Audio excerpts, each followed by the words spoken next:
Okay, we're taking a first look at the Kodak Zi8 camera.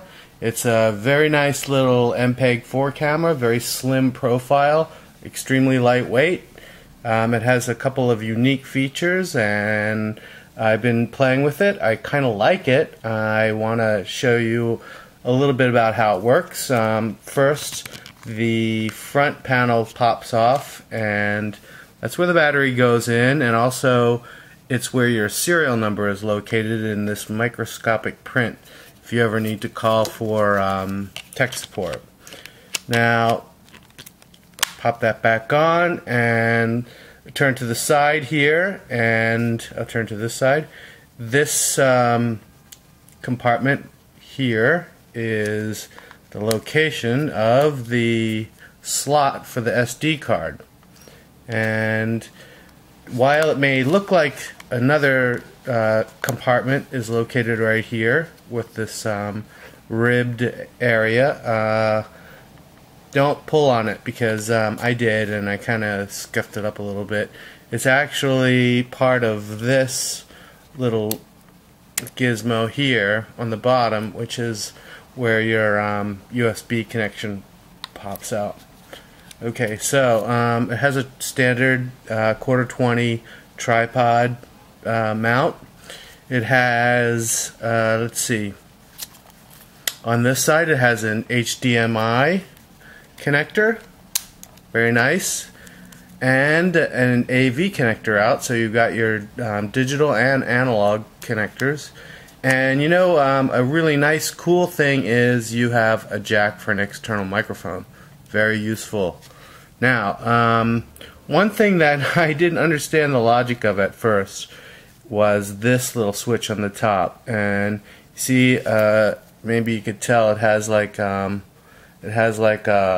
little mountains and a little flowers. You know, those are the standard icons for far away and close up. And basically, this is the macro switch for your lens, and I think it's kind of cool to have it outside of the box, so to speak, because a lot of these cameras implement it in software, and you have to go toggle through the menu to get to it. And in this case, it's right on top. So if you find yourself in a shooting situation where you need to change to the macro position, you can just do it, boom, right there. Now, one disadvantage to this camera is it doesn't really have a zoom lens. It has a fixed lens, but it's a nice lens, and it's kind of a decent focal length. Now, another kind of kooky thing about it is this is the off-on switch, and you can see that they've distinguished it by nothing.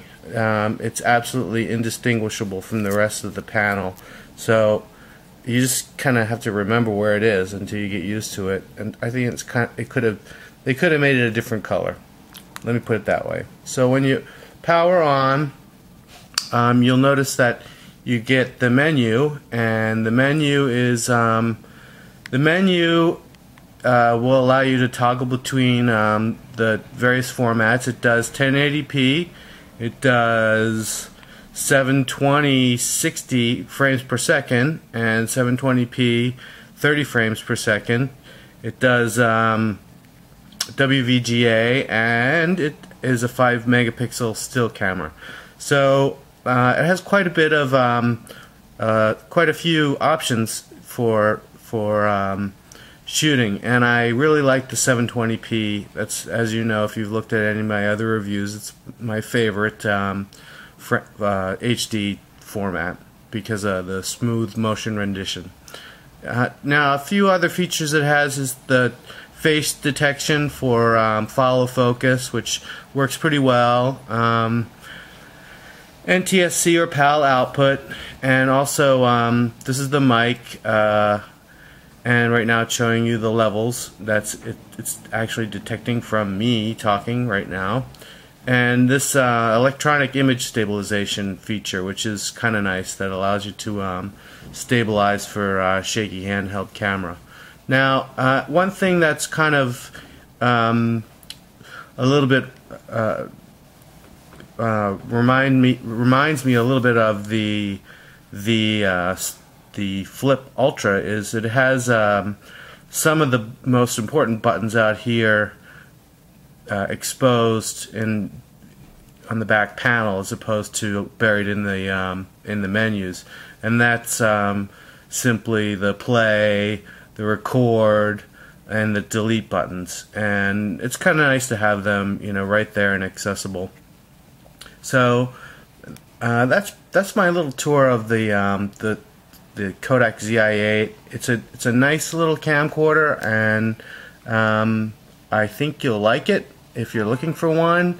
I think you need to compare it to the Bloggy and the Flip Ultra, and I don't know, I sort of like it better than the other two.